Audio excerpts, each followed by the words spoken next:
तो इस क्वेश्चन में हमें ये बताया गया जी कि y जो है ना जी वो डायरेक्टली प्रोपोर्शनल है टू एक्स स्क्वेयर।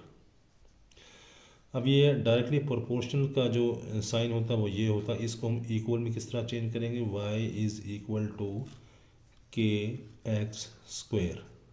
ठीक है जी। अब ये जो k है इसको हम कहते हैं कांस्टेंट ऑफ प्रोपोर्शनैलिटी। k की जगह l m n जो भी चाहें आप लिख सकते हैं, लेकिन कांस्टेंट ऑफ प्रोपोर्शनैलिटी होगा तो ये इक्वल साइन बनता है।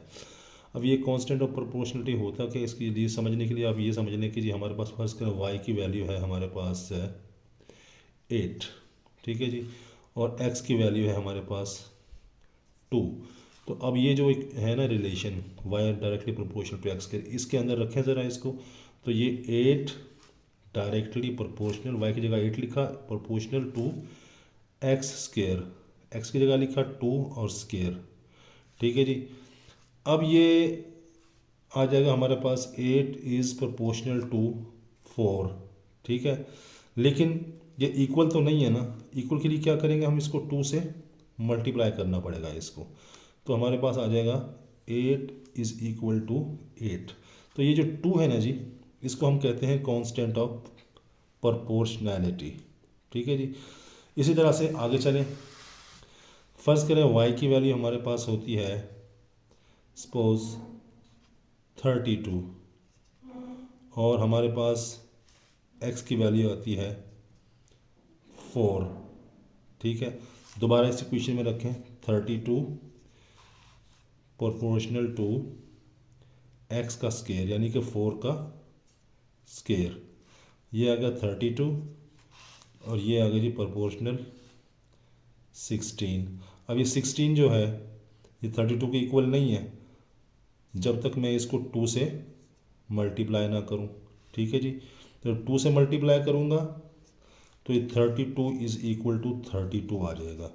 तो ये 2 जो है ना जी, ये होता है कांस्टेंट ऑफ प्रोपोर्शनैलिटी, यानी एक्स और वाई की वैल्यू कुछ भी हो जाए, लेकिन जब हम 2 से मल्टीप्लाई करेंगे एक्स की वैल्यू को, एक्स के स्केयर को, तो वो जो है ना जी इक्वल साइन में चेंज हो जाता है। तो उसको हम कहते हैं के। यहाँ पर के की वैल्यू क्या है 2। वैसे y जो है वो प्रोपोर्शनल है x के, यानी y जिस तरह बढ़ता है इसी तरह से x बढ़ता है, जिस तरह x बढ़ता है इस तरह y बढ़ता है, यानी दोनों दोनों तरफ। तो y बढ़ा रहे हैं तो x बढ़ गया, y 8 था x 2 था, y 32 था x 4 था, यानी कि ये आपस में डायरेक्टली प्रोपोर्शनल, यानी एक चीज़ बढ़ती है तो दूसरी चीज़ बढ़ जाती है। लेकिन इक्वल कब होती है, जब हम एक ख़ास कांस्टेंट ऑफ प्रोपोर्शनलिटी यानी 2 से मल्टीप्लाई करते हैं तो ये चीज़ें आपस में बराबर हो जाती हैं। ठीक है जी, इसको हम कहते हैं constant of proportionality. Actual problem की तरफ हमें बताया गया है जी कि y is directly proportional to x square. तो इसको हम मैथमेटिकल इक्वेशन लिखेंगे कांस्टेंट ऑफ प्रोपोर्शनलिटी यूज़ करके। y is equal to K x square, यहाँ पे मेंशन करना ज़रूरी होगा, where k is equal to constant of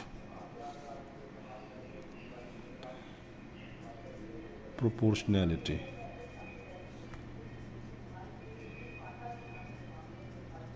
ये आपने मेंशन कर दिया जी। ठीक है, इसके बाद हमें इन्फॉर्मेशन ये दी गई है कि y is equal to m, यानी y एक कोई चीज़ है m उसके इक्वल हो जाता है, लेकिन किसी ख़ास वैल्यू ऑफ x के लिए, लेकिन हमें पता नहीं है x की वैल्यू वो क्या है। बहरहाल हमें ये पता है कि y इक्वल टू m हो जाता है। तो हम यहाँ लिखेंगे for some value of x y is equal to m। ठीक है जी। अब ये y की जो वैल्यू है m, ये हम इस इक्वेशन में पुट करते हैं, पुट इन अबव इक्वेशन। इसमें रखेंगे तो क्या होगा जी, y की जगह हमने लिख दिया, यहाँ पर लिखेंगे m is equal to K x square. ठीक है जी।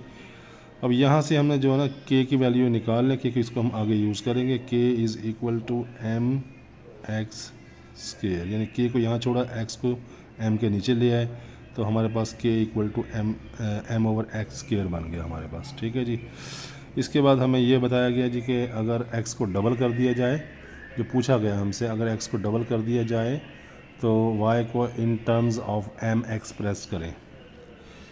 If x is equal to 2x, यानी x को डबल कर दिया गया, तो इसी इक्वेशन में रखें दोबारा से वैल्यू, इसी इक्वेशन में y is equal to k, अब x की जगह पे हमने यहाँ पे क्या रखना,